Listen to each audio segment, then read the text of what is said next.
आज बदनापूरमध्ये आलतो ना, बदनापूरमध्ये येऊन बघितलं तिथं लयच मोक्कार भांडण चालत होतो. चला सांगतो मी तुम्हाला पहिल्यापासून. तर कसं आहे पब्लिक, आज चाललो होतो आपण बदनापूरला दुकानात सामान घ्यायला.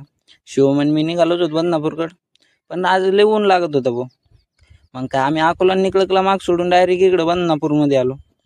बदनापूरमध्ये निघाल्यानं ते पार करून डायरेक्ट शिवाजी चौकमध्ये. शिवाजी चौकमध्ये इथं गर्दी होती.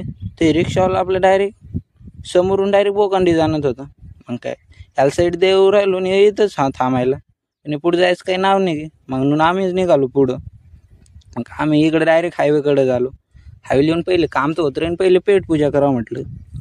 मग इथं आलो बिकानेरवर आणि स्वीट आणि ते बघायला लागलो. पण आपल्याला स्वीट नाही खायचे होत्या, म्हणून आपण डायरेक्ट 2 समोसे घेतले. समोसे घेऊन आपण मग इकडे निघालो दुकानाकडे सामान घ्यायला. मग काय डायरेक्ट दुकानातच आलो. दुकानात येऊन बघितलं तर वर वेपर्सच्या याच्यावर आलो. पहिले बघितलं आपण कसे दिसतो. आपण तर भारी दिसतो, पण तुम्ही तेवढे फॉलो करून घ्या राव.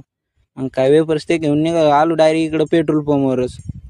पेट्रोल पंपवर आलो आणि इथं आपल्या गाडीमध्ये पेट्रोल टाकलं आणि निघालो आम्ही डायरेक्ट घराकडे. आणि आम्ही जातो घरी, आणि तुम्ही पण जात तेवढे फॉलो करून घ्या राव. फॉलोच नाही करत यार तुम्ही.